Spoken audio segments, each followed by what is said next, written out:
لله رب العالمين والصلاة والسلام على أشرف المرسلين وعلى آله وأصحابه أجمعين. أما بعد، أيها الإخوة الكرام، نلتقي وإياكم في هذا اليوم المبارك، ويومنا هذا هو الأول من شهر ذي الحجة لعام 42 و400 وألف للهجرة، الموافق للحادي عشر من شهر يوليو لعام 21 و2000. كعادتنا في يوم الأحد ندرس سيرة النبي صلى الله عليه وسلم ونذكر أيامه العطرة ونستخرج منها الدروس والعبر، مؤيدين بذلك بأقوال أو على ذلك بأقوال أهل العلم من أمتنا عليهم رحمة الله الواسعة.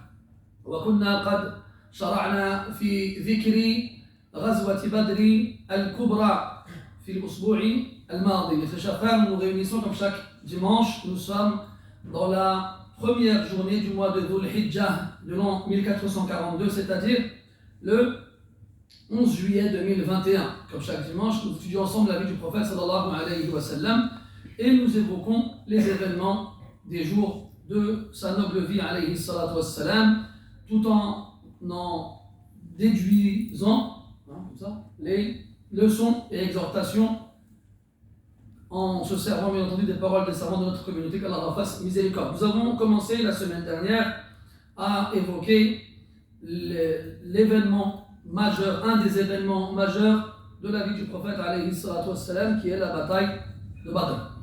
قبل الشروع في الدرس أود أن أذكر نفسي وإخوتي بما نحن فيه من أيام فاضلة، وهي أعظم أيام الدنيا.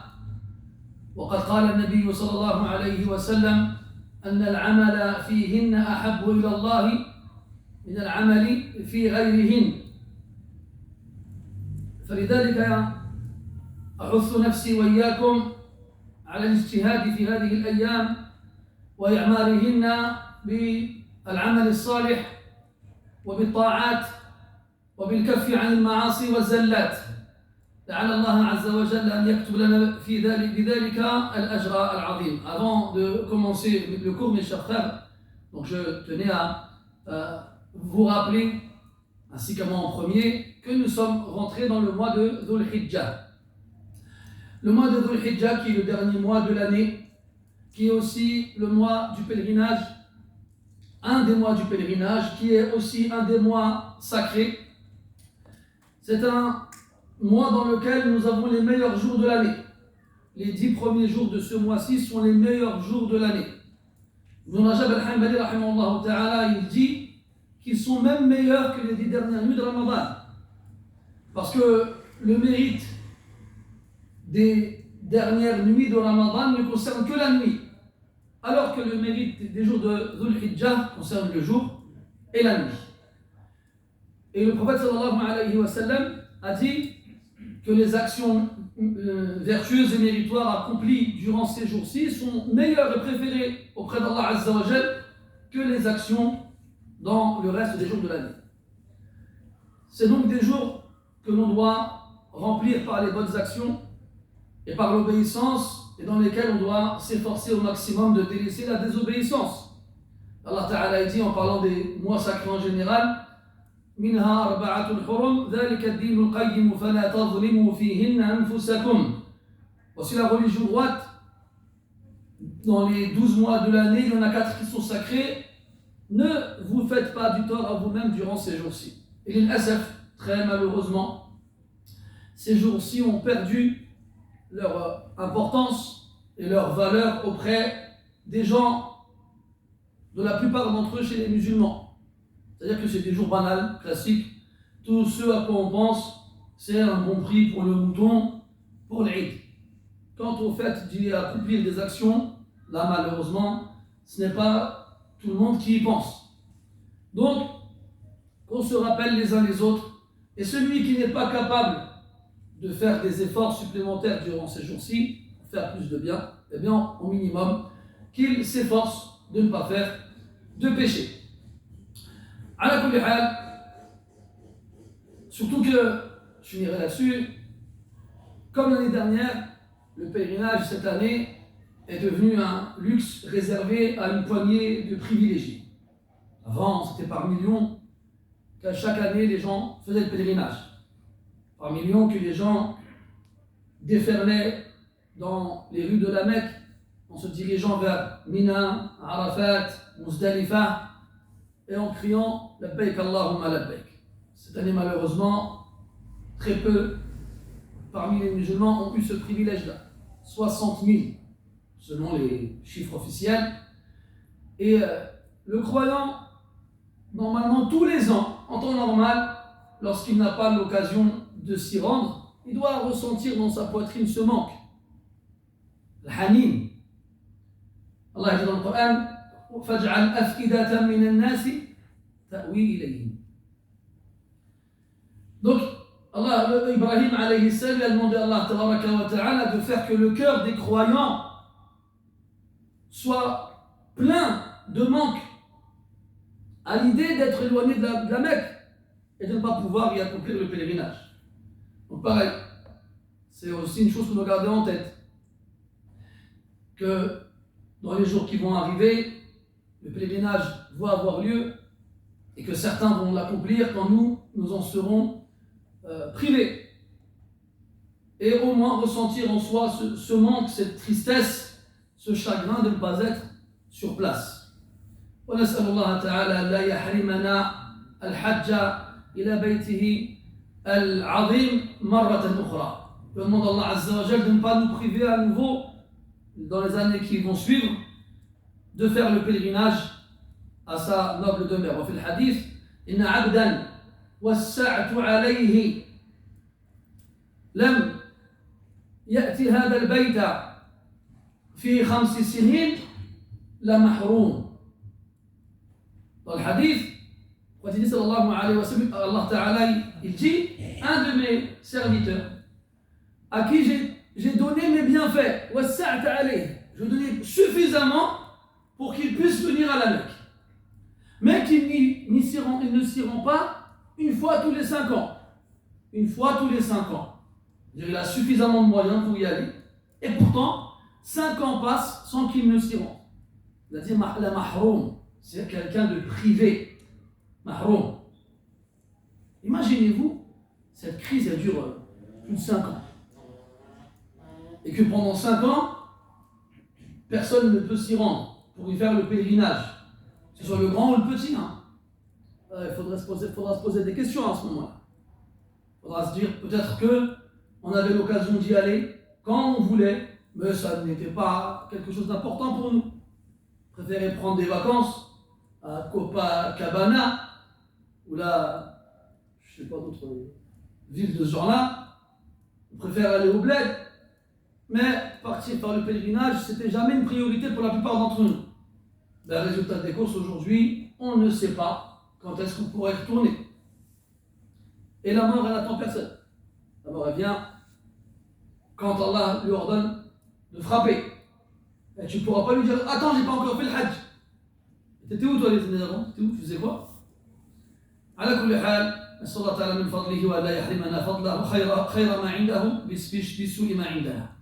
Donc on a commencé la semaine dernière avec la bataille de Badr. On a expliqué les tenants et aboutissants, comment est-ce que les musulmans se sont retrouvés face à Quraysh à plus de 50 km de Médine alors qu'ils étaient 3 fois plus nombreux qu'eux. Et on s'était donc arrêté lorsque les premiers combats ont eu lieu. 3 combattants chez Quraysh contre 3 combattants chez les musulmans.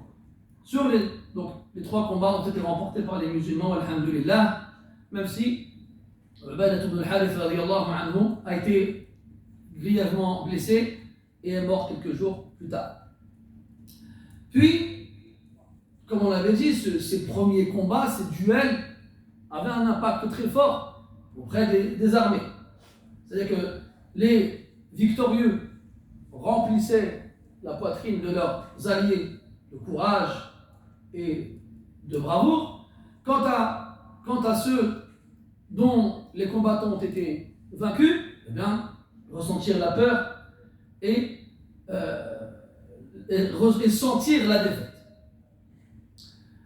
Donc on avait dit aussi que le prophète sallallahu alayhi wa sallam, il avait dit à ses compagnons radiyallahu anhum de ne pas se jeter dans la bataille avant qu'il ne leur en donne l'ordre. Et donc Quraysh ont couru vers les musulmans et la première des choses qu'ils ont fait, c'est leur lancer des flèches. Puis, un peu avant qu'ils n'arrivent à leur hauteur, et que Quraysh n'arrive à la hauteur des musulmans, là, le prophète sallallahu alayhi wa sallam a donné l'ordre. ومن عادة العرب أن يتخذوا شعارا يرددونه كثيرا ومرارا أثناء القتال.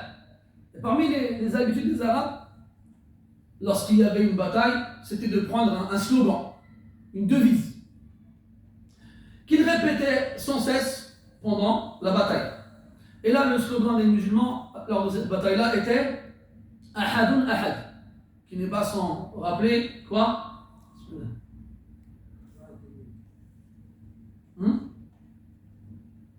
La parole de. Non? De Bilal. De Bilal, Hassan, la parole de Bilal. Radiallahu anhu, quand il se faisait torturer par Umayya. Ahadun Ahad. Et au même moment, Nabi sallallahu alayhi wa sallam, il est dans son arish, vous vous souvenez, son quartier général. وأغفى إغفاءة يعني أغمي عليه قليلا. Et il s'est assoupi un léger instant.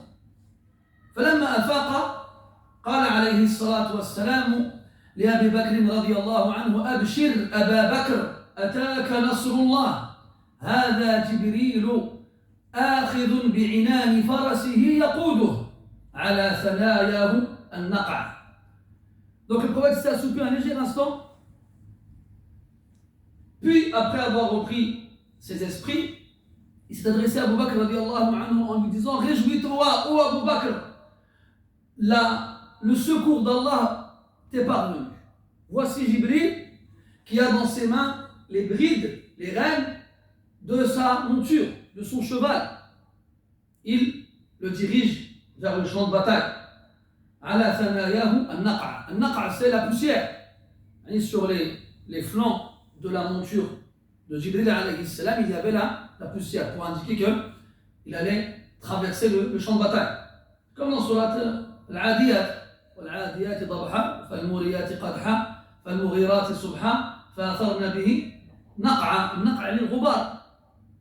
على ثناياه النَّقْعَ.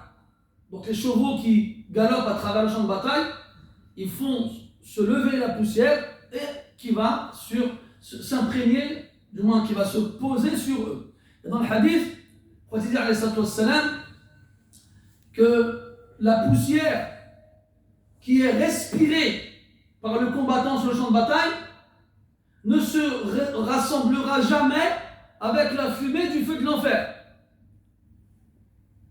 Donc celui qui est sur le champ de bataille, à cause de la poussière, il la respire malgré lui, jusqu'à ce qu'il en remplisse sa poitrine, eh bien ce sera pour lui une garantie de ne jamais aller en enfer.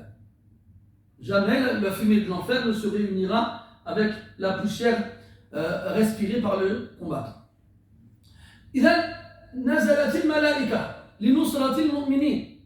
Les anges sont descendus pour secourir les croyants. Comme Allah a dit dans le Coran: إذ يوحي ربك إلى الملائكة أني معكم فثبتوا الذين آمنوا سألقي في قلوب الذين كفروا الرعب فاضربوا فوق الأعناق واضربوا منهم كل بنان.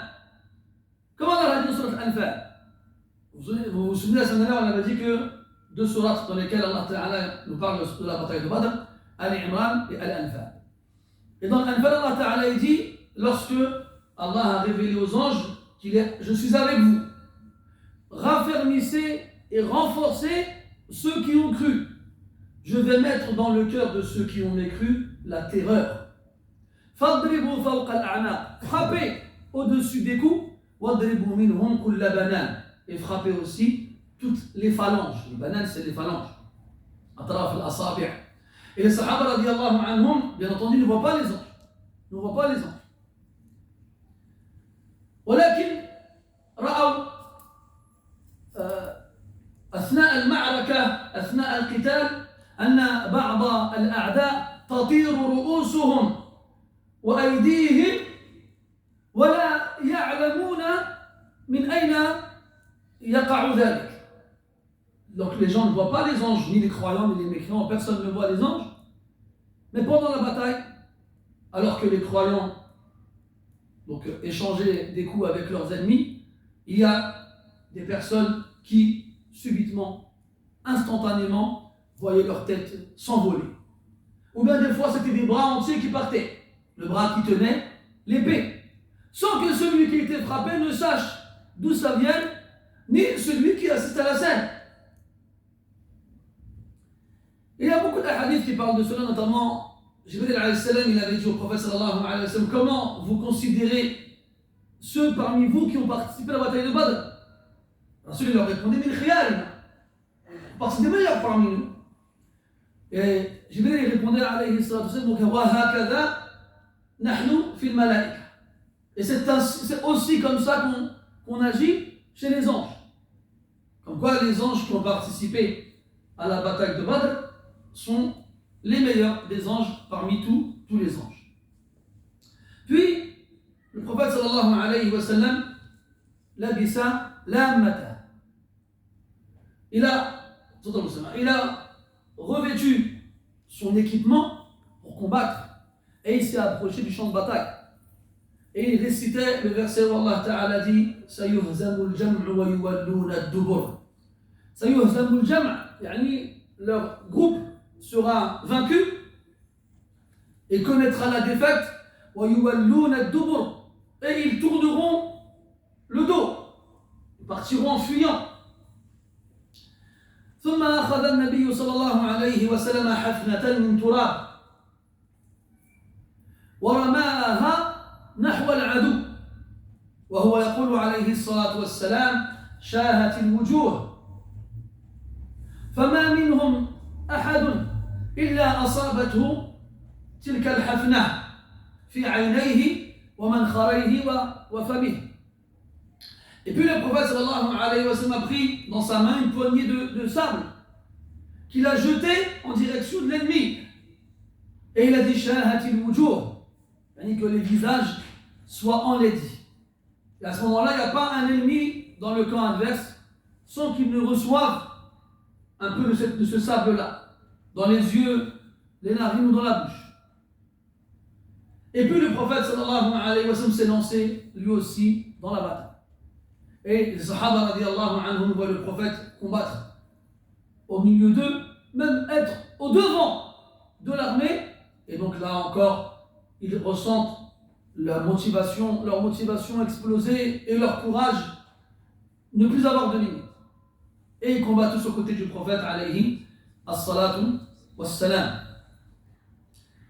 وكان إبليس قد حضر جيش قريش قبل ذلك ولا يزال يحرضهم على القتال وعلى نحو ما جاء به القرآن يقول لهم إني جار لكم فلما رأى صفوف الملائكة تتنزل من السماء وتضرب أعناق الأعداء جعل يفر ولا يلتفت حتى بلغ ساحل البحر الأحمر فألقى بنفسه فيه. وكان إبليس قد تمثل لقريش على صورة سراقة بن مالك ابن جعثم أو جعشم عفوا الذي سيسلم بعد فترة. Et aussi il est important de rappeler que Iblis, vous vous souvenez, Iblis il avait déjà participé lorsque, à la fin de la période mécoise, Quraysh se sont réunis dans Dar al-Nadwa afin de trouver la solution ultime pour se débarrasser du prophète alayhi salatu wassalam. Chacun a donné un avis et Iblis il était apparu à eux à la sourate Shaykhin Najdi. Il était venu à eux sous l'apparence d'un vieillard qui vient du Najd, du nord de l'Arabie. Et cette fois-ci, il s'est présenté à eux en prenant l'apparence de quelqu'un qui leur est familier. Suraqat ibn Malik, non Josh, Ibn Affan Josh. Et il ne cessait, avant que le combat ne commence, de les encourager à combattre. Alors, vous n'en pas peur. Si jamais il se passe quelque chose, je suis là, moi. J'ai des renforts, je connais des gens, je les appellerai et vous aurez la victoire. Donc, il n'a cessé de les encourager à continuer et à ne pas abandonner le combat. Mais lorsque Iblis, il a vu les anges descendre du ciel, il a été pris d'une terreur indescriptible. Comme Allah le décrit dans le Coran subhanahu wa ta'ala. فلما تراءت الفئتان نكص على عقبيه. Lorsque les deux groupes se sont fait face, Iblis il a tourné le dos et est retourné vers l'arrière. وقال إني بريء منكم إني أرى ما لا ترون. Il s'est désavoué d'eux. Je me désavoue de vous. Je vois ce que vous ne voyez pas. إني أخاف الله والله شديد العقاب. J'ai certes peur d'Allah et Allah Ta'ala est dur en punition. Puis il est parti en courant sans s'arrêter jusqu'à arriver à la mer Rouge. Il ne s'est pas arrêté quand il est arrivé dans la mer. Ce qu'il a fait, c'est jeter dedans. Tellement il a eu peur qu'il est parti en courant sans se retourner, sans s'arrêter pendant des kilomètres. Parce qu'il y a quand même des kilomètres entre Badr et la plage. Et il ne s'est pas arrêté jusqu'à arriver sur place et à se jeter dans la mer tellement il a été pris de panique. Il y a aussi des événements particuliers à citer, et parmi ces événements-là, c'est la mort d'Abu Jahl. Avant que la bataille ne commence, il y a Abdurrahman ibn Auf radiallahu anhu qui était dans le rang de l'armée des musulmans. Et il y a deux jeunes garçons qui ont à peine la quinzaine qui se mettent à sa droite et à sa gauche. أحدهما يجره بثوبه يقول له يا عم أرني أبا جهل. فتعجب من سؤاله عبد الرحمن وقال وماذا تصنع به؟ فقال الشاب سمعت أو بلغني أنه يسب رسول الله فوالذي نفسي بيده لئن لاقيته لا يفارق سوادي سواده حتى يموت الأعجل منا. Un des deux jeunes, il saisit Abdurrahman par la manche, il lui tire le vêtement pour attirer son attention et il lui dit ah, Am, mon oncle, montre-moi Abu Jahl, il est où? Donc là on sait que s'il demande qu'on lui montre Abu Jahl, c'est quoi? Qu'est-ce qu'on déduit de cette question? On dit c'est un c'est un Médinois. C'est pas un Muhajir. Le Muhajir, il connaît tous Abu Jahl. C'est un Médinois. Donc déjà, c'est un jeune et c'est un Médinois. Ça fait 2 ans que le prophète l'a Médine. Il lui dit, montre-moi Abu Jahl, il est où? Là, Abdurrahman est intrigué, il dit, mais qu'est-ce que tu vas faire avec Abu Jahl? Pourquoi tu demandes après lui? Et là, le jeune, il lui répond, j'ai entendu dire qu'il insultait le messager d'Allah sallallahu alayhi wa sallam. Par Allah, si jamais nous nous rencontrons sur le champ de bataille, ma personne ne quittera pas la sienne tant que l'un d'entre nous ne sera pas mort. En gros, il y aura un combat entre nous qui s'achèvera par la mort de l'un d'entre nous. Et juste après, le second qui est à sa gauche, il lui tire la manche et il lui dit exactement la même chose.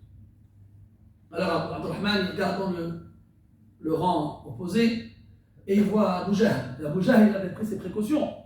Il avait demandé à ce qu'il y ait autour de lui des combattants qui avaient tous leur épée brandie devant eux et ils ressemblaient comme ça à un hérisson qui pointe ses épines en direction du prédateur. Alors il leur montre, il leur dit, vous voyez l'homme là-bas, c'est lui. Ils ont dit khlas. Et lorsque le combat a commencé, ils n'ont pas cherché quelqu'un d'autre qu'Abu Jahl.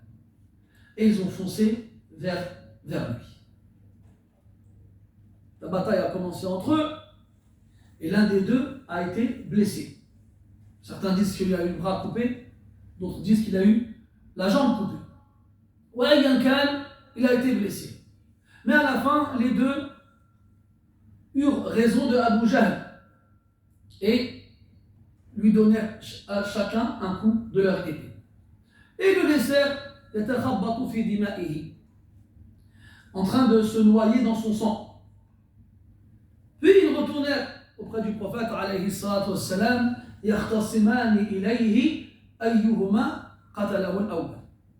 Ils retournèrent auprès du prophète sallallahu alayhi wa sallam en se disputant lequel des deux avait eu raison de lui. Alors un il dit c'est moi, l'autre il dit c'est moi. Et le prophète sallallahu alayhi wa sallam leur dit Ariyani sayfaykuma, montrez-moi vos épées. Il leur dit avant ça Amasa'tuma sayfaykuma, est-ce que vous avez essuyé le sang sur vos épées? Ils ont dit non. Montrez-moi vos épées. Alors, ils lui montrèrent leurs épées, il analysa leurs épées et leur dit Kilakuma qatala. Vous l'avez tué tous les deux. Et ces deux jeunes étaient des frères, Mu'adh et Mu'awwidh ibn Afra, radiyallahu anhuma. Quant à Mu'awwidh, c'est celui qui a été blessé pendant le combat et il est mort. Peu de temps après. Il a donc fait partie des martyrs de Badr. Quant à Mu'adh, lui, il a survécu et il est mort longtemps après pendant le califat de Uthman radiyallahu anhu. Donc là, comme je vous le disais, il est important de regarder et d'analyser la situation. Abu Jahl, c'est Ramzul al-Kufr, wa huwa min a'immati al-Kufr. C'est chez Quraysh le symbole de la mécréance. Il fait même partie des leaders des mécréants. Comme Allah dit dans le Coran, فَقَاتِلُوا أَئِمَّةَ الْكُفْرِ. A'imma, c'est le pluriel de imam. Et l'imam, c'est celui qu'on suit. C'est celui qui est devant. En arabe, devant, on dit al-aman. Al-aman, wal-imam, wal-um. Tous ces mots-là viennent de la même base. Al-um, que ce soit la mère, parce qu'elle vient avant l'enfant. Un enfant ne peut pas naître avant sa mère. Et al-um, c'est aussi al-nasiya, muqaddimatul ra's. C'est aussi le toupet, ce qu'il y a à l'avant de la tête. Comme dans le verset, وَأَمَّا مَنْ خَفَّتْ مَوَازِينُهُ فَأُمُّهُ هَاوِيَةٌ أي مُقَدِّمَةُ رَأْسِهِ. Quant à celui dont les balances de bonnes actions seront légères, alors son toupet sera jeté dans Al-Hawiya, des noms de l'enfer. Donc c'est tout ce qu'il y a devant. L'imam, à la base, c'est celui qui est suivi, le guide. Et ou dans la prière, c'est celui qui dirige la prière et c'est celui qui est devant tout le monde. D'ailleurs, celui qui se met devant l'imam, sa prière, elle est nue. Al-Muhim, c'était un imam dans le kufr. Et Allah Ta'ala, il parle des imams dans le Coran, dans le bien et dans le mal. Quand il parle de Banu Israël, ceux qui ont suivi Moussa alayhi salam, et qui ont cru et étaient vertueux et véridiques, Allah dit subhanahu wa ta'ala, وَجَعَلْنَا مِنْهُمْ أَئِمَّةً يَهْدُونَ بِأَمْرِنَا لَمَّا صَبَرُوا وَكَانُوا بِآيَاتِنَا يُوقِنُونَ. Nous avons fait d'eux أَئِمَّةً, des imams qui guident vers le bien par notre ordre. لَمَّا صَبَرُوا, après qu'ils aient des preuves de patience, وَكَانُوا بِآيَاتِنَا يُوقِنُونَ. Et ils étaient certes pleins de certitude vis-à-vis de nos signes. Quant aux imams dans le kufr, Allah il a parlé de Fir'aun. Il a dit subhanahu wa ta'ala وَجَعَلْنَاهُمْ أَئِمَّةً يَدْعُونَ إِلَى النَّارِ. Nous avons fait d'eux des imams qui appellent à l'enfer. Donc il y a des imams qui appellent au bien et des imams qui appellent au mal. Et Abu Jahl était un imam qui appelait au mal. Un symbole qui représentait le kufr, mais pas seulement, qui représentait aussi la guerre contre Allah et son message. Et Allah Azza wa Jal a choisi que deux jeunes garçons d'une quinzaine d'années à peine soient la cause de sa mort. Pour montrer quoi? Pour montrer que quelle que soit la taille de l'ennemi, quelle que soit sa puissance, quelle que soit sa grandeur, quelle que soit la peur qu'il inspire aux autres, quel que soit le mal qu'il accomplisse autour de lui, n'importe quel croyant véridique, même le plus jeune d'entre eux, peut avoir raison de lui. Peut avoir raison de lui. Vous savez, nous, on a tendance à, malheureusement, on regarde, on analyse la situation, que ce soit aujourd'hui ou avant, on s'intéresse à l'histoire, on regarde comment les choses évoluent, puis on voit des puissances internationales avec des attirails militaires, les équipements en dernier cri, les armes les plus destructrices. On se dit c'est mort. Comment on va réussir nous à renverser, à avoir le dessus sur cette puissance-là? Mais c'est à partir du moment où on se dit ça, on a perdu. On a déjà perdu. Allah dit subhanahu wa ta'ala, il dit وَلَا تَهِنُوا وَلَا تَحْزَنُوا وَأَنْتُمُ الْأَعْلَوْنَ إِن كُنتُم مُؤْمِنِينَ. وَلَا تَهِنُوا, ne vous sentez pas vaincus. وَلَا تَحْزَنُوا, ne ressentez pas de tristesse. وَأَنْتُمُ الْأَعْلَوْنَ, alors que c'est vous qui avez le dessus. Pas parce que vous avez une armée plus importante que la leur ou des armes plus destructrices que les leurs. Non, parce que vous êtes des croyants. Et Allah dit Azza wa Jal, وَلَن يَجْعَلَ اللَّهُ لِلْكَافِرِينَ عَلَى الْمُؤْمِنِينَ سَبِيلًا.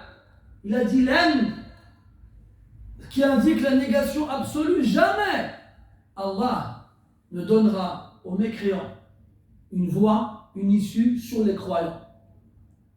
Et ici, وَأَنْتُمُ الْأَعْلَوْنَ إِن كُنتُم مُؤْمِنِينَ.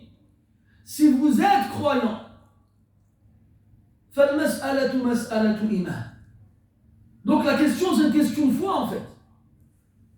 Ce dans quoi nous sommes n'est pas dû à un abandon de la part d'Allah Azza wa Jal, mais c'est dû à un abandon de notre part envers la foi qu'on devrait avoir.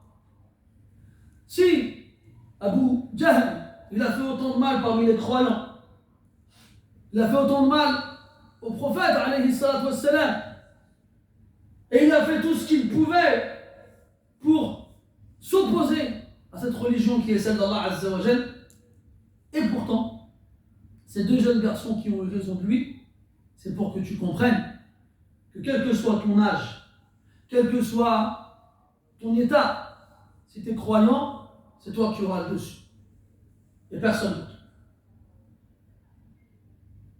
Puis après la bataille, Abdullah ibn Mas'ud radiyallahu anhu كان يتجول في ساحة القتال يلتمس القتلى.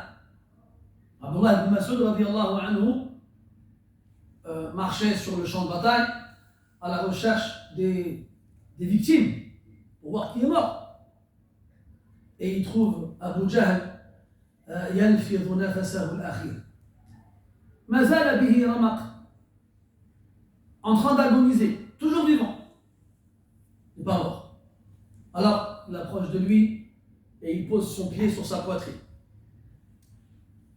وأخذه بلحيته واحتز به أو بها رأسه. Donc imagine-toi Abdullah ibn Mas'ud radiyallahu anhu debout et Abu Jahl allongé par terre en train d'agoniser, et là Abdullah ibn Mas'ud qui lui écrase la poitrine de son pied, qui lui attrape la barbe et qui lui tire la tête comme ça pour lui parler. Il dit akhbirni ya adu Allah man akhzahu Allah al-yawm.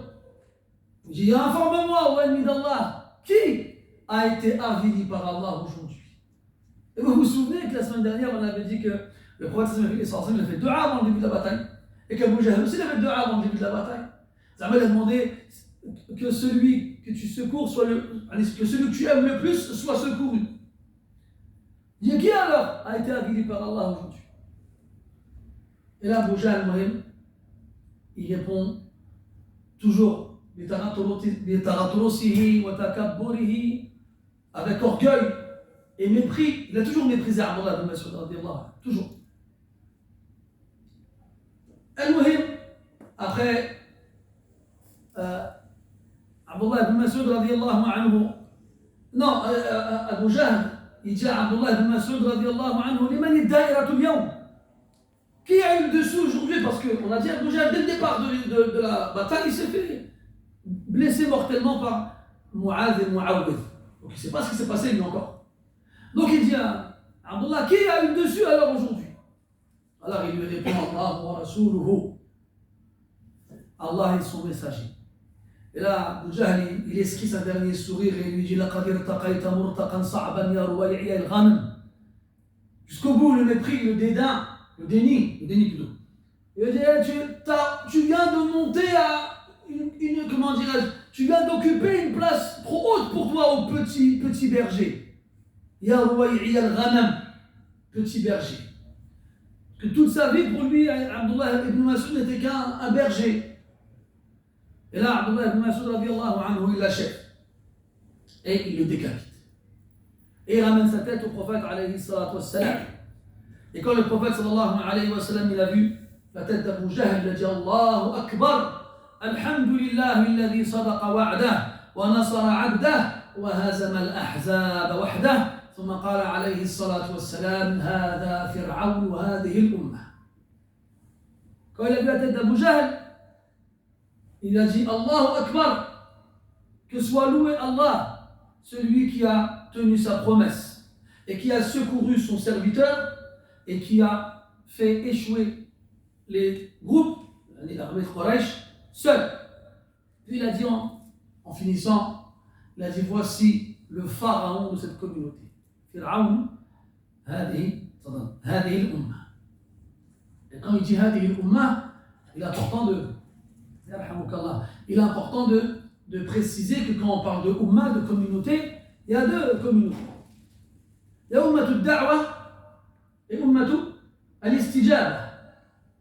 Il y a la communauté que le prophète a appelée à Allah Azza wa Jal. Et cette communauté-là, c'est celle des êtres humains et des djinns. Tout le monde.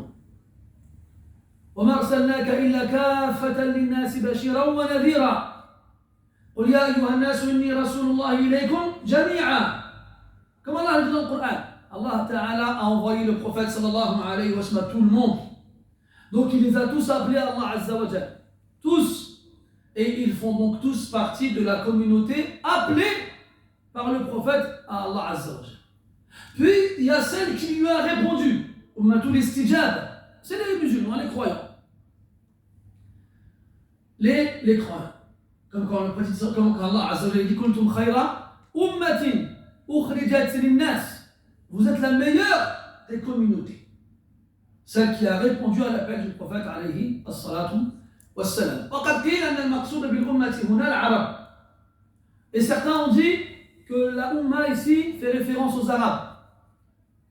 وأيا كان, quoi qu'il en soit, il n'y a absolument aucun doute sur le fait qu'à un moment, à une époque où il n'y avait plus de pharaïna, il n'y a plus de pharaon, le prophète il a décrit Abu Jahl comme étant un pharaon.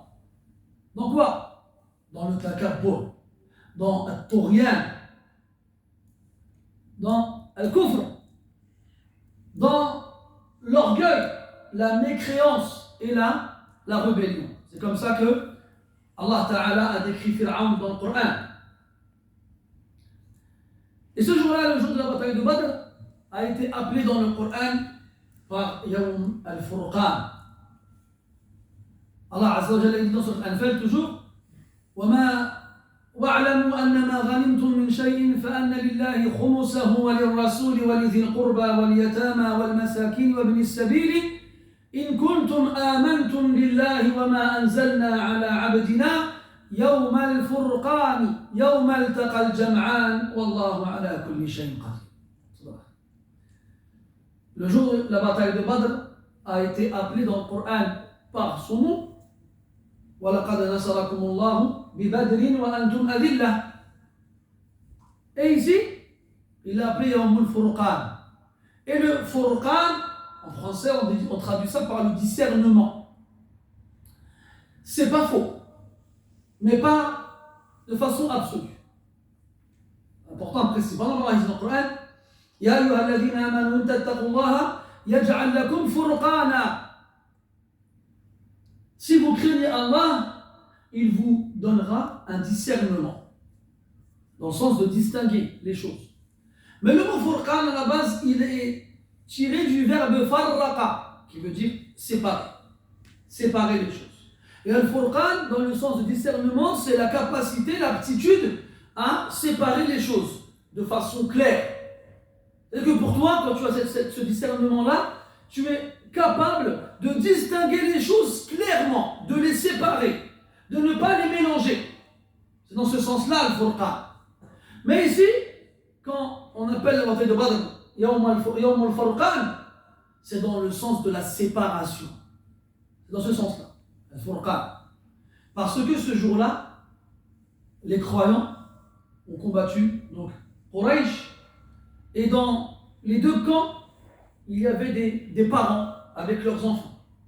À ce moment-là, Abdurrahman ibn Abi Bakr radiyallahu anhu n'était pas encore croyant. Et il a combattu du côté de Quraysh. Après la bataille de Badr, Abu Bakr rencontre son fils Abdurrahman et il lui dit: si je t'avais vu sur le champ de bataille, je t'aurais combattu. Omar ibn Khattab radiyallahu anhu, il a vu son oncle maternel, Al-As ibn Hisham. Et parmi les capturés, les prisonniers de la bataille, on va trouver l'Abbas ibn Abd al-Muttalib, l'oncle du prophète alayhi salatu wassalam. En sachant que l'Abbas, s'il a participé à la bataille, c'est parce qu'on l'a forcé. Quraysh l'ont forcé lui et quelques musulmans à combattre à leur côté. Et pourtant, malgré le fait qu'ils aient été forcés, eh bien, des reproches vont leur être adressés, comme on le verra par la suite, Inch'Allah. Ce jour-là, eh bien, la foi, elle a séparé le père de son fils, le frère de son frère. Elle a séparé les proches pour montrer que le lien de la foi, il est plus fort que le lien du sang. Il est plus fort que le lien du sang. On avait déjà cité ensemble cette anecdote avec Al-Miqdad ibn Aswad radiyallahu anhu. Après la mort du prophète sallallahu alayhi wa sallam, il avait vieilli. Il y a des jeunes qui sont rentrés à la mosquée et qui l'ont vu. Imaginez-vous, ce serait la même chose pour nous. Imaginez-vous, on rentre dans une mosquée, on voit un compagnon. Et lui, il a vécu avec le prophète. Waouh, imagine.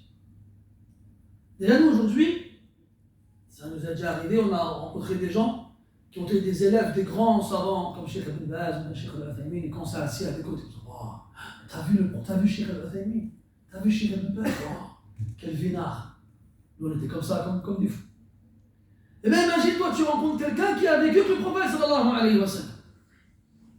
Alors, ils ont vu le Miqdad, et puis pareil. Ils ont dit: Touba li hatayni al-aynayni allatayni ra'ata Rasulallah. Wallahi lawadidna law ra'ayna ma ra'ayt. Wa law shahidna ma shahid. Ils ont dit: waouh, quelle chance pour ces yeux, ces deux yeux-là, d'avoir pu voir le prophète alayhi salatu wassalam.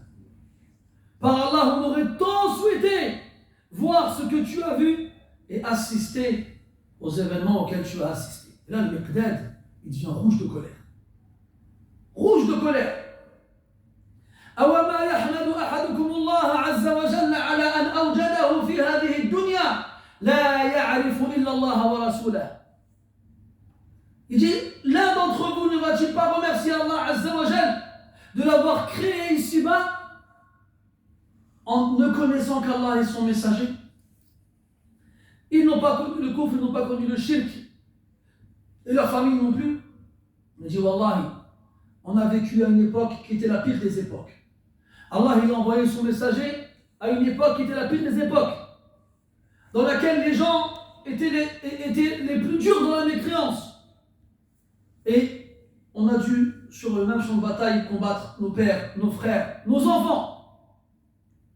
Je remercie Allah d'être venu au monde musulman sans avoir eu besoin de combattre vos proches. Ils savaient, eux, sur le champ de bataille, si jamais leur père devant eux il arrive, leur frère ou autre, ils iraient vers le prophète pour vouloir le tuer, qu'ils n'allaient pas le laisser faire. Et que si les membres de leur famille ils meurent à ce moment-là, ce sera l'enfer éternel. Il faut l'accepter ça. C'est pas n'importe qui, n'importe quel cœur qui accepte une chose pareille. C'est comme il n'y a pas longtemps, Wallah, mes frères. Dernièrement, on m'a parlé d'un. Vous savez, aujourd'hui, c'est la mode, hein, les groupes Zoom et compagnie, là. Zoom, Telegram et tout ça. Tout le monde fait. Tout le monde. Un homme, une femme. Je vais ouvrir un groupe, je vais faire dedans un cours de tajwid.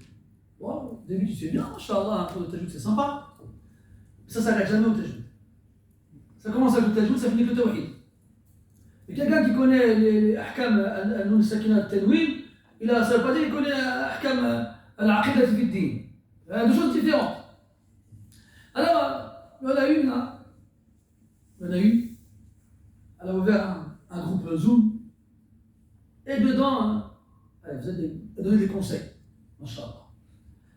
Et elle disait donc aux gens qu'il fallait, c'est bien, sur la base, on est d'accord, il faut faire da'wah, il faut appeler les gens à Allah Azza wa Jal, il faut faire beaucoup de dua pour qu'Allah guide les proches et tout ça. Puis elle s'adressait aux convertis en leur disant qu'il fallait qu'ils fassent beaucoup d'efforts avec leur famille et tout ça, qu'ils fassent beaucoup de dua pour qu'Allah les guide. Machallah, jusqu'ici tout va bien.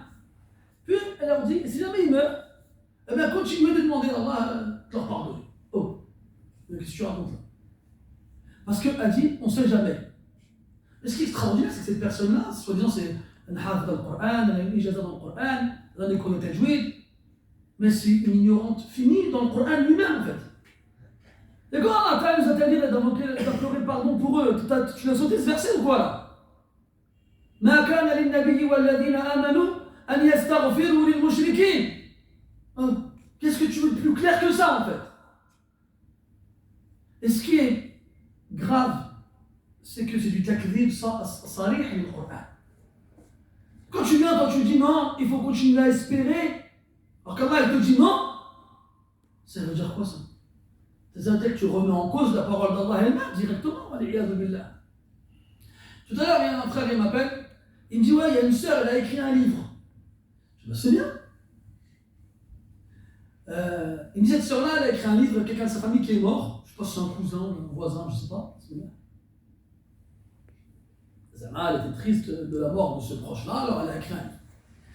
Bon, jusqu'ici, pareil, tout va bien. Si elle raconte sa vie, ça a le droit avec un livre, quand elle dit je suis triste, c'est le droit, pas de problème. Si elle se contente de raconter sa vie, pas de problème. Puis ce frère, il me dit, mais le problème, c'est que dans le livre, il y a des versets du Coran, il y a des hadiths, là, c'est plus pareil. C'est-à-dire que tu saches écrire, te donne le droit d'écrire. Que tu aies une vie, te donne le droit de la raconter. Mais à partir du moment où tu utilises des versets et des hadiths, ça demande de ta part des compétences, des aptitudes qui te permettent de savoir si le verset est utilisé dans son contexte, il est bien utilisé, si le hadith aussi il est bien compris, il est arrêté. Là, tu sors du contexte de « je raconte ma vie » et tu es rentré dans un domaine qui ne te correspond pas. Et moi, ce qui me choque, en fait, c'est pas que des gens écrivent des livres. Parce qu'il y en a toujours eu. Et on en aura toujours. Moi, ce qui me choque, c'est que ces livres-là, ils aient du succès. C'est du succès. Tu vois, dans les librairies musulmanes, tu vas le trouver, il est en vente. Et il est acheté. Tu vois, le livre, je ne sais pas comment il s'appelle, je ne sais plus. Flan. Et après, Flan. Je s'appelle Flan, et après. De quel droit t'écris des livres, en fait? On a lu certains de nos mashayikh, il disait qu'il لا ينبغي لطالب العلم أن يجعل نفسه في التأليف إلا بعد 30 عاما في الطلب. Voyez-toi? Et il ne convient pas à l'étudiant de se lancer dans l'écriture si ce n'est après 30 ans d'études. 30 ans. 30 ans, il y a. Au lieu de 30 minutes, il écrit un livre, 30 minutes. وصدق من قال من كتب قرئ له. Et celui qui a dit, quiconque écrit, il trouvera des lecteurs, des gens qui achèteront ses livres et les liront. Et puis j'ai envie de te dire, toi, Flan, là, tu crois que tu es la seule dans l'univers qui a perdu quelqu'un dans sa famille ou quoi? Tout le monde a perdu des gens dans la famille. Et celui qu'Allah Ta'ala a fait pour nous un modèle et une référence, c'est le Nabi sallallahu alayhi wa sallam. D'ailleurs, on va voir là, Inch'Allah, oui, que pendant au moment même où le prophète sallallahu alayhi wa sallam remporte la victoire à Badr, ça c'est extraordinaire ça aussi, au moment même où le prophète il remporte la victoire à Badr, sa fille, Ruqayya, elle meurt à Médine. Au même moment, Oussama ibn Zayd radiallahu anhu dit, on était en train de finir de remettre la terre dans sa tombe et nous est parvenue la nouvelle de la victoire du prophète alayhi salatu wassalam. Le prophète, tous ses proches sont morts de son vivant. Tous. La seule qui lui est survécue, c'est Fatima radiallahu anha, qui est morte 6 mois après. 6 mois, elle n'a pas supporté sa mort, elle est morte 6 mois plus tard. Toi, tu viens, t'as un cousin, encore ça aurait été sa mère ou là son père, bon, d'accord, je veux bien. Un cousin, franchement, t'as un cousin, il meurt. À moins que ce soit vraiment un cousin très proche, tu dis bon, miskin, puis c'est fini. Bon, je sais pas, peut-être que mes cousins, moi, peut-être que mes cousins, ils sont plus proches, mais c'est un cousin. T'as un cousin, il meurt, t'écris un livre. Oui, moi, mon cousin, il est mort, on s'en fiche, excusez-moi, hein. Mais on s'en fiche de ce que t'as vécu quand ton cousin, il est mort. C'est extraordinaire quand même ça. Jusqu'à écrire un livre. Oui. Et c'est vraiment le problème dans lequel nous vivons aujourd'hui. On en voit plein. Et des sémis, ils appellent ça maintenant, comment ça? Des sémis web, des sémis... Webinaires. Des webinaires. Tous les deux jours, il y en a un nouveau qui apparaît. Là, j'ai entendu dernièrement, extraordinaire. Celui-là, je vous donne le numéro 1 dans le top 10. La première place. Alors, accrochez-vous au chéchia aussi. Alors, pareil, une sœur, une musulmane, on va dire une musulmane, qui propose des formations dans le lavage mortuaire à domicile, pas chez elle, hein. Attention. Elle fait des groupes de 10 personnes. C'est de 9h du matin à 17h chez l'une des participantes. Donc j'imagine bien que la participante en question, elle reçoit la sheikha, masha'Allah, qui apprend aux gens à se laver, alors qu'on sait tous se laver, mais Inch'Allah. Elle n'ouvre pas le truc avant d'avoir 10 personnes. Et bien entendu, c'est 100 € par tête. 100 € par tête. Tu imagines toi? Elle te fait des groupes de 10 personnes tous les trois week-ends. Ça, on est gentil, hein. Parce que le lavage mortuaire, c'est devenu, comment dirais-je, le filon à exploiter aujourd'hui. Et c'est comme tout, hein. Moi, je vous le dis, mes frères, et j'ai entendu beaucoup de frères aussi tomber dans cette erreur-là. Quand quelque chose devient à la portée de tout le monde, forcément, ça perd en qualité. C'est là que tu vas voir les gens vont faire n'importe quoi. Et c'est ce qui se passe. Donc, celle-là, elle vient. Qu'est-ce que tu expliques aux gens, toi, pendant de 9h à 17h, il faut une pause, gâteau et goûter, je ne sais plus à quelle heure, et tu leur demandes 100 € en plus. Vous n'avez pas honte? C'est quoi ces choses-là? Donc, je vous annonce en avant-première qu'au mois d'août, Inch'Allah, on va faire une formation à la mosquée, dans le lavage mortuaire, théorique et pratique, et bien sûr gratuit. On ne crée plus qu'on va se payer pour ces choses-là. D'accord? Ici, Inch'Allah, le but, c'est que les gens ils soient conscients et qu'ils connaissent ces choses-là, et surtout, moi, ce qui m'énerve encore plus avec ces choses-là, c'est que les gens, là, aujourd'hui, dans le lavage mortuaire, c'est que de la pratique. Très peu d'entre eux ont de la théorie. Très peu d'entre eux ont pris un livre de fiqh et ont appris les ahkam en rapport avec la tafsir al-amwat. Très peu. Donc, ils te disent quoi? Toi, tu arrives dans une agence où tu as un, ça fait quelques temps qu'il est dedans, il dit c'est bon, je vais te former moi. Mais toi, t'as été formé où, toi? Avec un autre? Et l'autre avec qui tu as été formé, il a été formé où? Avec un autre? Bah dis-moi, à quel moment il y en a eu un qui a étudié en fait le Amwat? À quel moment? Est-ce que quelqu'un il a pris un livre de fiqh, il a étudié ça dedans? La pratique ne précède pas la théorie. Comme on reproche aux gens de rester dans la théorie seulement sans pratiquer, on reproche aussi aux gens de rentrer dans la pratique sans étudier la théorie. C'est deux problèmes. Arrêtez de faire n'importe quoi. Moi, plein de fois, on m'appelle, on pose des questions, elle a fait ça, elle a fait ça. Mais pourquoi elle a fait ça, Aslan? Qui t'a donné le droit à toi d'aller t'occuper des morts? C'est bien au début, machallah, oui, c'est bien pour le cœur, Allah il barek, ça donne un... c'est bien, c'est très bien. Mais il faut mettre les choses à leur place. D'accord? C'est pas seulement un moyen de se rappeler la mort, de laver les morts. Aslan, c'est un fard kifa'i, c'est un devoir. C'est une obligation. Et elle doit être faite correctement. Donc, voilà, ça propose des formations tafsir juz amma, 40 hadiths nawawiya, comment faire les ablutions avec des prix exorbitants. De la part de personnes, je ne sais même pas, ils ont étudié ces choses-là en fait. Et quand tu t'intéresses au cours en question, il n'y a rien d'exceptionnel en fait. Encore, ce serait vraiment exceptionnel dans la maîtrise, dans la façon d'expliquer, dans la pédagogie. Peut-être, oui, qui mériterait qu'on le paye.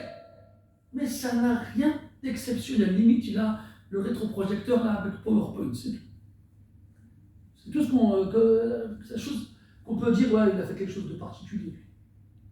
Faites attention, mes frères. Et dites-le à vos femmes. Voilà, dites-le à vos femmes aussi. Là. Parce que pareil, aujourd'hui, il y a un éveil, notamment chez les femmes au niveau du Coran, masha'Allah, ça s'inscrit, ça prend des cours, et kada, ça apprend même les qira'at al-ashr. Aujourd'hui, de plus en plus, on entend des femmes, elles ont les 10 lectures, c'est des bonnes choses, masha'Allah. Mais il ne faut pas que ça pousse les gens à faire n'importe quoi. Reste dans le Coran, ma soeur, fais pas autre chose. Tu veux faire autre chose, eh bien étudie cette chose-là, avant d'aller plus loin. C'est pas parce que tu as appris les 10 lectures que ça te donne le droit de donner des cours dans autre chose en fait. Non. Al-Muhim, c'est vraiment une catastrophe. Et je pèse mes mots. Là, il se passe vraiment quelque chose de très grave aujourd'hui. De très grave. Et c'est pour ça qu'il est obligatoire pour ceux qui ont un minimum de compétences, d'aller, comment dirais-je, à l'encontre de ces gens-là, en proposant la même chose sans demander aux gens de payer. Pour que les gens comprennent qu'ils n'ont pas à payer pour apprendre ces choses-là. Et qu'ils ne doivent pas apprendre ces choses-là chez n'importe qui. Cheikh Haytham Sarhan, hafidahullah ta'ala, quelques années de ça, était venu en France. C'est un ancien étudiant de la mosquée du Prophète sallallahu alayhi wa sallam. Il est venu en France, ils nous ont invités à Grenoble, j'étais avec lui. Et parmi les cours qu'on a donnés sur place, justement, on a fait une démonstration du lavage mortuaire. Donc lui, il vient d'Arabie, avec ses propres moyens. C'est quelqu'un qui a étudié avec des machaïrs, des ulama. C'est quelqu'un qui a un certain âge. Il vient en France de ses propres moyens. Il se déplace avec ses propres moyens. Il donne des cours sans rien demander à personne. Alors que nous, on a des gens qui sont en France. Ils n'ont pas quitté la France. Ils ont rien fait d'exceptionnel. Ils ne se déplacent pas gratuitement et ils ne donnent pas leur cours gratuitement. C'est quoi ça? Qu'est-ce que c'est que ça? Inna lillahi wa inna ilayhi raji'un. Wallah, il m'en sait pas. C'est une musiba. Et il faut vraiment qu'on comprenne et qu'on fasse comprendre aux gens à quel point c'est grave. Ces choses-là, elles sont graves. Je vous parlais de Furqan et je ne sais même plus comment on en est arrivé là. Dis-moi, Ibrahim. Al-Miqdad, oui. Et comment on est passé de Miqdad à tout ça? Tu te souviens? Al-Miqdad, donc, il s'est énervé contre eux. Il leur a dit, voilà, vous êtes nés musulmans, remerciez Allah. Hein? Après, on a parlé des convertis et tout ça. Ah, c'était ça. La sœur qui a écrit un livre, mon cousin il est mort, après elle a dit aux convertis, si vos proches ils meurent, ne désespérez pas, continuez de demander à Allah avec oui. Bref, donc, Yawm al-Furqan. Après la bataille, donc les musulmans, ils ont été voir, comme on a dit tout à l'heure avec Abdullah ibn Mas'ud, qui sont morts dans les deux camps. Chez les musulmans, 14 sont morts. 6 Muhajiri et 8 Ansar. Chez les Koufars, chez Quraysh, 70 victimes. La plupart faisaient partie des gros bonnets, si on peut les appeler comme ça, de Quraysh. As-Sanadid. Et 70 prisonniers. 70 victimes et 70 prisonniers. Et sur les 70 victimes, le prophète sallallahu alayhi wa sallam a ordonné à ce que 24 d'entre eux, qui étaient connus pour être les plus, comment dirais-je, les plus durs vis-à-vis des musulmans et contre le prophète sallallahu alayhi wa sallam, donc sur les 70 morts, 24 dépouilles ont été tirées et jetées dans un fossé à Badr. القليب أو البئر قالوا أحد الأمرين soit un fossé, soit un puits qui était rempli de déchets, d'immondices, il a créé. Après cela, le prophète est resté là-bas de 3 jours. On avait vu ensemble, vous vous souvenez que chez les Arabes, l'habitude, la tradition, c'était de rester 3 jours sur place, sur le champ de bataille, après avoir remporté la victoire. Et au bout des 3 jours, avant que le prophète ne rentre à Médine, il se tient debout sur le bord du Qalib, du fossé dans lequel ont été jetés les dépouilles des 24 chefs de Quraysh. Et parmi eux, bien sûr, Abu Jahl, entre autres. Et là, il les appelle بأسمائهم وأسماء آبائهم يا فلان ابن فلان ويا فلان ابن فلان أيسركم أنكم أطعتم الله ورسوله فإنا قد وجدنا ما وعدنا ربنا حقا فهل وجدتم ما وعد ربكم حقا. Et après, il s'adresse à eux, il les appelle par leur nom et le nom de leur père. Oh un tel fils de un tel, oh un tel fils de un tel, oh un tel fils de un tel. Est-ce qu'à ce moment-là, vous auriez aimé avoir obéi à Allah et à son messager?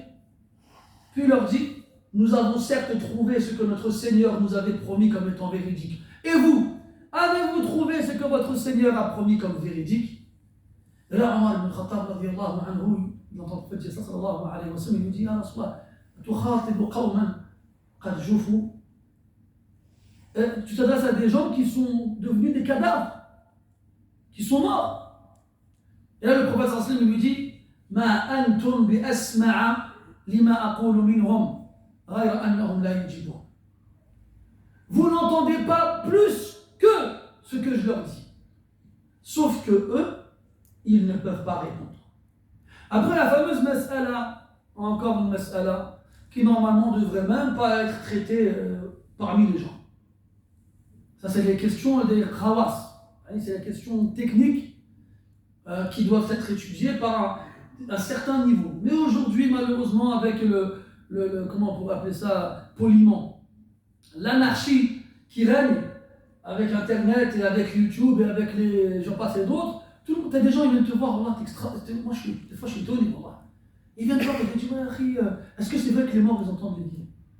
Je dis, comment tu sais ça toi? Toi, normalement, je devrais me dire, si jamais j'oublie un doigt dans les ablutions, comment je fais? C'est ça que tu dois me poser comme question, toi. Toi, tu me demandes à moi, c'est comme si ton fils en CP vient te voir et te dit, oui, le E dans E égale MC2, c'est quoi? Tu vois? C'est à peu près la même chose. Je lui dis, mais qu'est-ce que tu racontes, toi, le gars MC2, t'es censé apprendre à compter, t'es censé apprendre les opérations de base. Pourquoi tu poses cette question-là? Eh bien là, c'est la même chose. Il y a des gens qui viennent te voir, ouais, à ce qui paraît, les morts, ils entendent les vivants. Est-ce que vous allez me dire, ça c'est une question qui n'est pas très compliquée en vrai?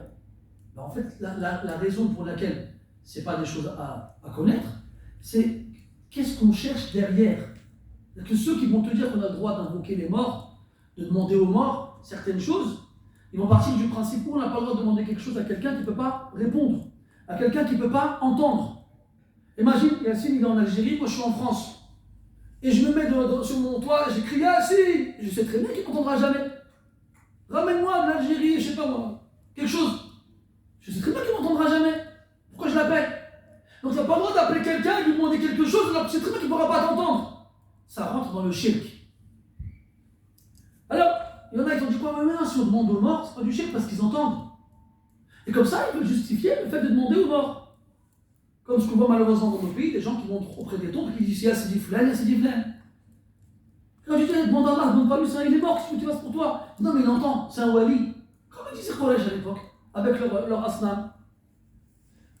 Donc, faites attention à ces choses-là. Là, quand tu dis à Omar que tu n'entends pas plus que eux, tu n'entends pas mieux que eux, est-ce que tu peux te servir de cette circonstance-là pour en faire une règle générale? Est-ce qu'il est possible que ce ne soit pas un cas particulier, une exception? Et quand bien même on dirait que oui, ils entendent, est-ce que ça te donne le droit de leur demander quelque chose? Bref, toujours la même chose, mes frères. On vit à une époque où le sol n'a jamais été aussi glissant, où les gens n'ont jamais autant trébuché. Ils sont là, machallah, ils sont gentils, des musulmans, tout ce qu'il y a de plus normal. Puis chacun, ils veulent s'instruire et se renseigner dans leur religion. Alors il va dans YouTube, il tape islam en français. Puis il y a une vidéo qui apparaît, il clique dessus. Il ne sait pas c'est qui la personne. Il ne sait pas d'où elle vient, il ne sait pas ce qu'il raconte. Et après voilà, avec des belles paroles, avec des beaux discours, il dit lui c'est un shirk. Et après, il va croire, il va faire de ses paroles une vérité absolue. Et il vient de voir, ça fait 3 jours qu'il fait la prière, il te dit ouais, Muawiyah, Amr ibn al-As. Il dit ouais, Aïcha. Oh, parce que comment ça, Muawiyah, Amr ibn al-As? Comment ça se fait que tu me parles de Muawiyah, Amr ibn al-As? Faites très attention. C'est comme ces gens-là qui commencent à nous dire non, le Bukhari c'est pas un livre authentique, de toute façon, nous on doit lire que le Coran. La ilaha illallah. Pendant 15 siècles, toute la Ummah n'a jamais remis en cause le Bukhari et le Muslim.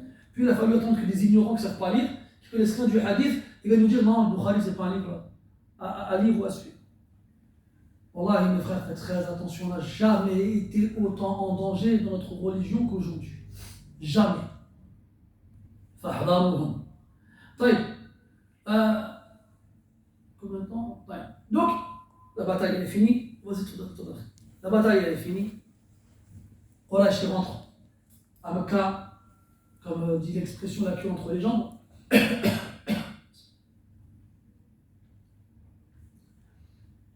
Et ils sont tellement anéantis par la défaite qu'ils se sont interdits, ainsi qu'à leurs proches, de pleurer leur mort. Et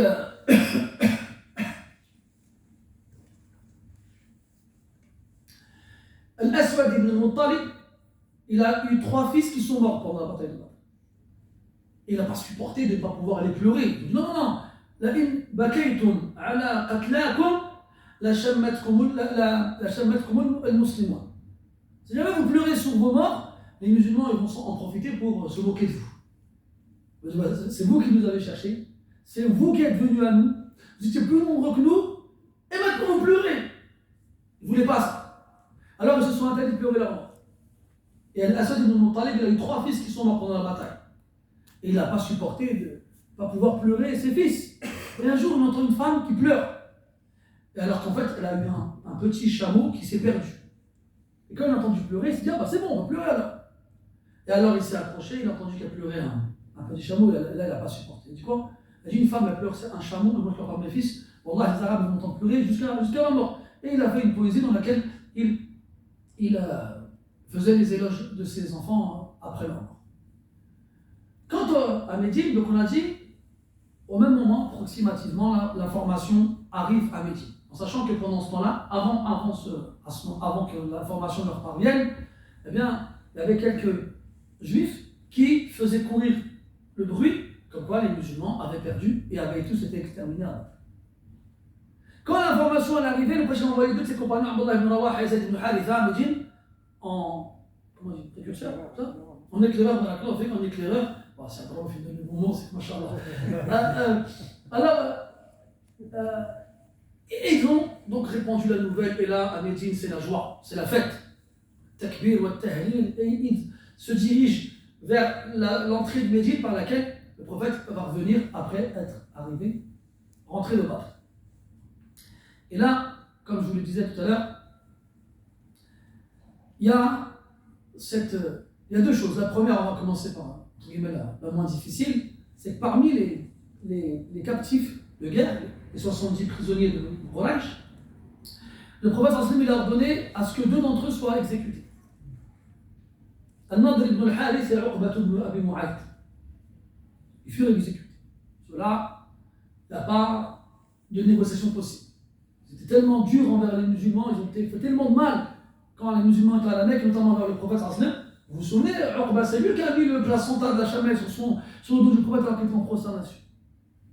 C'est lui qui a craché au visage du prophète sallallahu alayhi wa sallam. Sans parler des tortures et des châtiments qu'ils ont fait subir aux musulmans à la Mecque. Pareil pour Al-Nadr ibn al-Harith.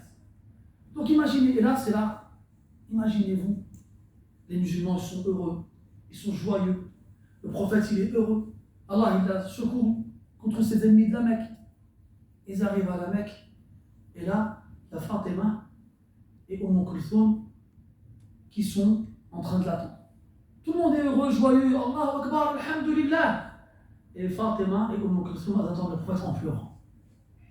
Quand il arrive à Médine, il est heureux, il voit tout le monde heureux, il remercie Allah et puis il voit ses filles tristes. Et il comprend. Parce qu'avant de partir, il a laissé Ruqayya, l'épouse de Uthman, malade.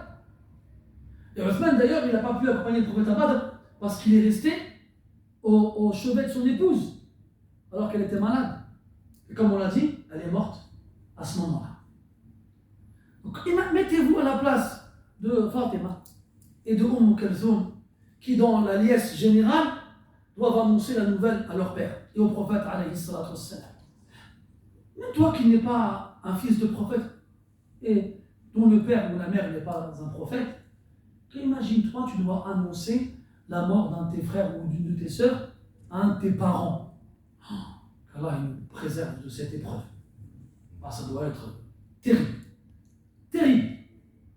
Tes parents ils sont absents, t'es avec tes frères et sœurs, il y en a un qui meurt. Impossible de les informer. Tu attends qu'ils reviennent. Et quand ils reviennent comme n'importe quelle personne, comme n'importe quel parent qui rejoint ses enfants, après un certain temps, tu es heureux. Tu les prends dans tes bras, tu les serres fort. Et là, je dois lui dire, imagine-toi, elle est où votre soeur? Pourquoi elle n'est pas venue? Imagine-toi. Dans des circonstances normales. Alors qu'est-ce qu'on doit dire dans le jour où Allah il a secouru son messager et les croyants? Ce jour qui était un jour de fête pour les croyants, le 17e jour du mois de Ramadan de la deuxième année de l'Hégire, la bataille de Badr. Et le prophète alayhi salatu wassalam aussi, imagine son état. Nous qui nous plaignons chaque fois qu'il nous arrive quelque chose, nous qui remettons en cause la sagesse divine quand on est touché par une épreuve. Le jour où tu as le droit d'être heureux, eh bien tu reçois une nouvelle qui va t'attrister.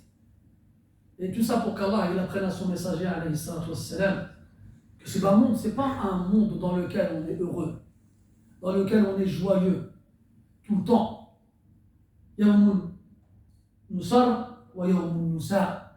Un jour on est heureux, un jour on est triste.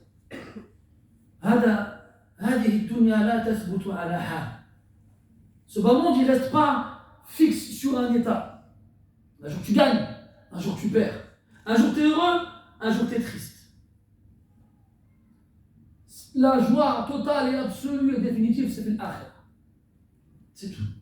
Pour que ton cœur ne s'accroche pas à ce bas monde.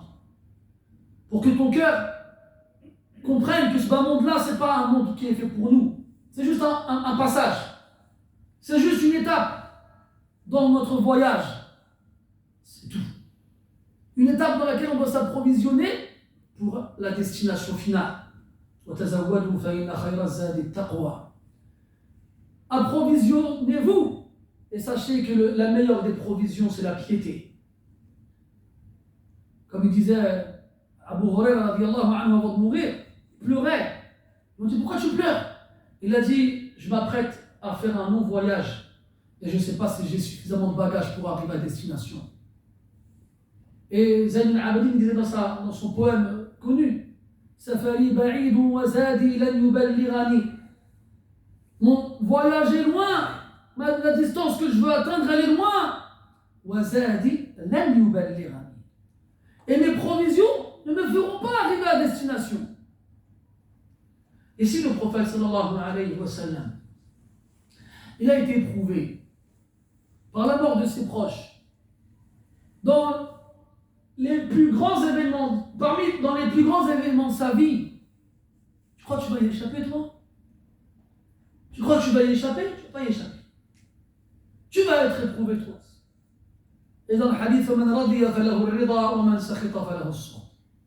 celui qui est satisfait lors de l'épreuve, il obtiendra la satisfaction de la part d'Allah Azza wa Jalla. Quant à celui qui est mécontent, eh bien, il obtiendra le mécontentement.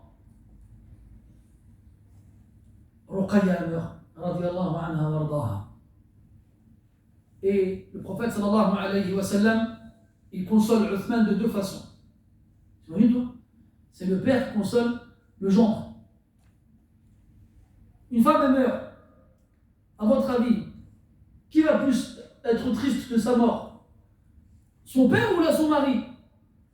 Son père, normalement. À moins que le mari vraiment il aime comme un fou. Mais l'amour du père envers la fille, il n'est pas censé bouger. L'homme il se marie avec une femme, il va découvrir ses défauts petit à petit.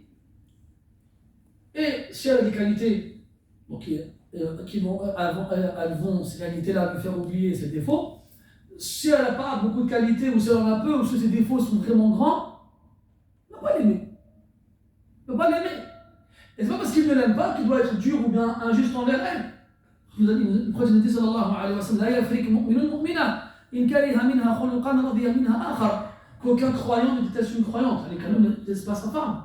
S'il déteste d'elle un défaut, il appréciera forcément d'elle une qualité. Mais des fois, ça ne marche pas. Alors qu'est-ce qui se passe? L'homme il divorce. Il ne se sait pas. Écoute, on n'arrive plus, c'est pas la peine, on ne sait pas. Mais un père, il ne peut pas divorcer de sa fille. Et quels que soient les défauts de sa fille, il l'aimera toujours comme un père, il aime sa fille. Et pourtant, c'est le prophète qui console Uthman, radiyallahu anhu. Il, déjà, lui donne une part du butin, comme s'il avait assisté à la bataille, malgré son absence. Et il le marie à sa deuxième fille. Et c'est là qu'il a hérité du surnom Dhul Nourayn, celui qui a deux lumières. Et Kulthum mourra à l'avant-dernière année de la vie du prophète Osman, la 9e année de l'Égypte. Le prophète dira à ce moment-là, si j'avais une autre fille, je l'aurais mariée encore à Othman. Al-Muhim, comme on a parlé du butin, c'est à ce moment-là que justement le butin, les règles du butin ont été révélées. Et que le 5e du butin a été retiré et que le reste a été partagé parmi les combattants. Puis ensuite, il y a eu l'histoire des prisonniers. Qu'est-ce qu'on va faire d'eux? Qu'est-ce qu'on va faire des prisonniers? Et là, le prophète sallallahu alayhi wa sallam demande, il consulte ses compagnons. Abu Bakr, radiallahu anhu, il dit parmi eux, il y a notre frère, notre fils, notre père, notre cousin. On demande une rançon, on ne les exécute pas. Omar il dit non, on est encore en infériorité numérique. On n'a pas encore le dessus totalement sur eux. Il ne faut pas les renvoyer, il faut en profiter pour les exécuter. Il a consulté ses compagnons, radiallahu anhum, puis il a fini par décider de demander une rançon et de ne pas les exécuter en dehors de Nadr ibn al-Harith et Uqbat ibn Abi Mu'ayth qui ont été exécutés, comme on a dit tout à l'heure, sans aucune négociation possible. Donc, soit on demandait une rançon qui s'élevait de 4000 dirhams à ou 3000 ou 1000, tout dépend de la personne qui a été capturée. Et toute personne parmi eux qui savait lire et écrire, eh bien, pouvait être libérée en échange d'enseigner à 10 personnes parmi les musulmans la lecture et l'écriture. Et il y en a qui ont été libérés sans rançon ni travail d'intérêt entre guillemets public. Et le lendemain,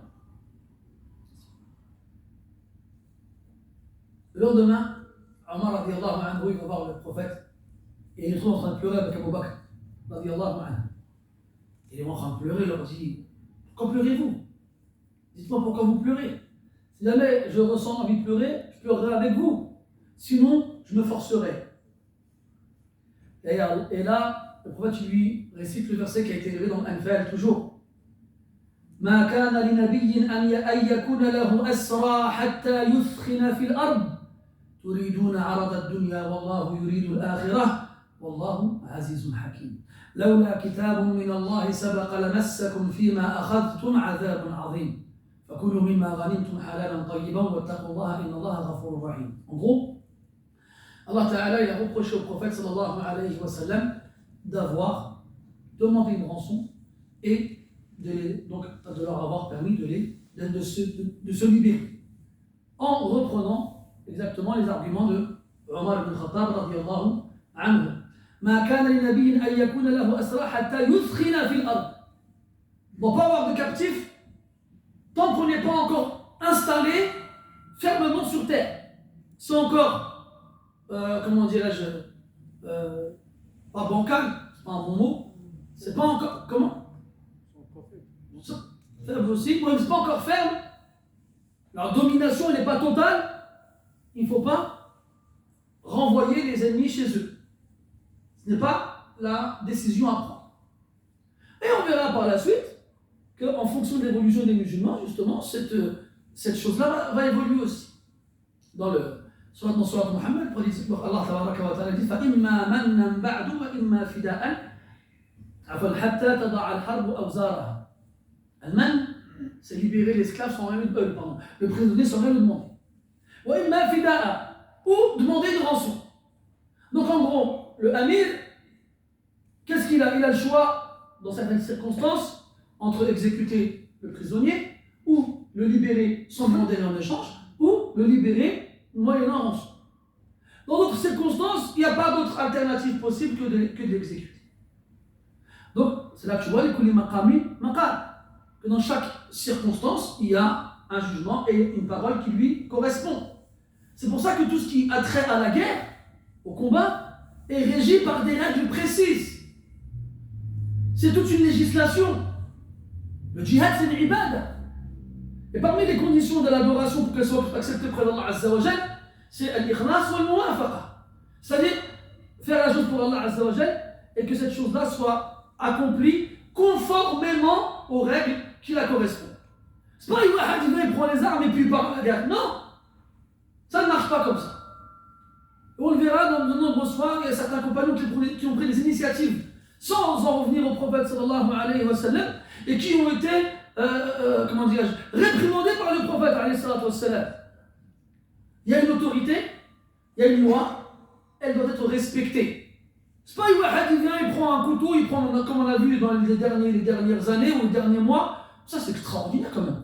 Quelqu'un il prend un couteau, une hache et puis il va dans la rue, il tape les gens dessus. C'est quoi ça? Du jihad, ça, c'est du jihad. C'est pas du jihad, ça. Ça, c'est du n'importe quoi, ça. En faisant ça, non seulement tu prouves ton ignorance, mais en plus de ça, tu manques de respect à cette adoration-là. En l'accomplissant n'importe comment. C'est comme si quelqu'un, tu dis qu'il faut faire la prière, il vient, il prend cette peinture, il fait les ablutions avec, puis il met les mains comme ça, et il met un pied, et il fait la prière. Tu fais pas la prière comme tu veux. Eh bien, c'est pareil. Tu prends pas un pistolet, tu tires pas sur les gens dans une gare. Tu prends pas un couteau, tu tues les gens au hasard. C'est pas ça le djihad.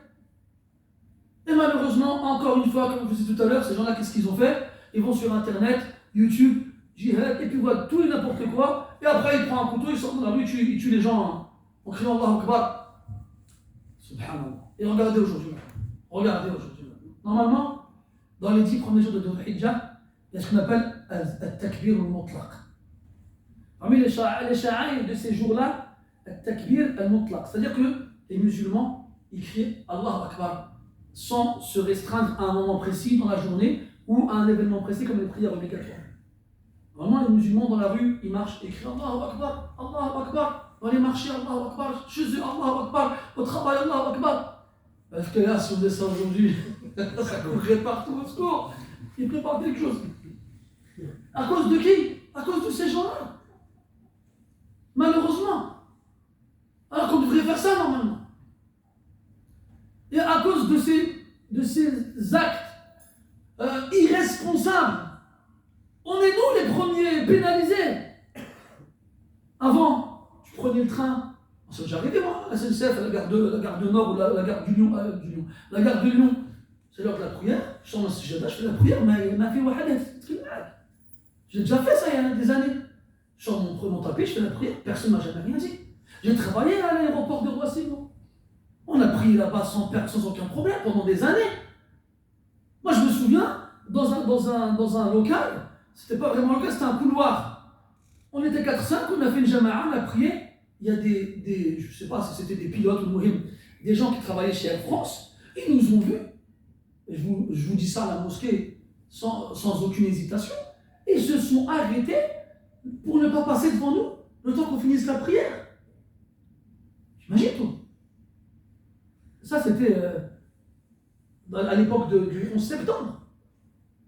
Va faire tout aujourd'hui, ça va. Donc, ils sont les premiers pénalisés de toutes ces attaques-là, c'est les musulmans. C'est les musulmans. Et là, nous, on lit ces textes, on lit cette histoire, on apprend un tel il a été exécuté, on apprend que les prisonniers. Oui, mais il y a des règles. Tu ne prends pas toi n'importe quel événement dans la Sira et tu t'en fais une règle que tu vas appliquer toi aujourd'hui en 2021, ça ne marche pas comme ça. C'est pas comme ça la charia qu'elle a été établie. Des textes généraux, des textes particuliers, des textes qui visent une situation précise. Il y a des choses qui ont été abrogées. Pas n'importe quoi. المهم نكتفي بهذا القدر إن شاء الله تعالى. Je vous annonce qu'il n'y aura pas un cours la semaine prochaine. Donc je vais partir à l'étranger jeudi prochain, Inch'Allah Ta'ala. Le dernier cours ce sera mercredi. Le cours de l'Adab al-Mufrad, comme ce sera le dernier cours aussi. Je ne m'absenterai pas longtemps, juste 3 semaines. Inch'Allah. Puis on se reverra bi'idhnillahi ta'ala au début du mois d'août. Donc pour l'instant, on va faire une pause de 3 semaines. نسأل الله سبحانه وتعالى ألا يجعل مجلسنا هذا آخر لقاء. Qu'Allah Ta'ala fasse que cette assise ne soit pas notre dernière rencontre. Et si وإن قضى ربنا عز وجل بالفراق فنسأله عز وجل أن يجمعنا في الآخرة في أعلى فراديس الجنان كما جمعنا في هذه الدنيا في بيوته على طاعته سبحانه وتعالى فله الحمد منا والمنة. Et si il a décidé de nous séparer, parce qu'on va forcément se séparer, mais on espère faire partie des 7 رجلان تحابا في الله اجتمعا عليه وتفرقا عليه. 2 hommes qui se sont aimés en Allah, ils se sont réunis pour Allah et ils se sont séparés pour Allah. On espère faire partie de ces gens-là et que si Allah Ta'ala décide de nous séparer, ce ne sera que temporaire. Et comme il nous a réunis ici-bas dans sa demeure, sous son obéissance, alors nous nous demandons de nous réunir dans l'au-delà, dans les plus hauts degrés du paradis.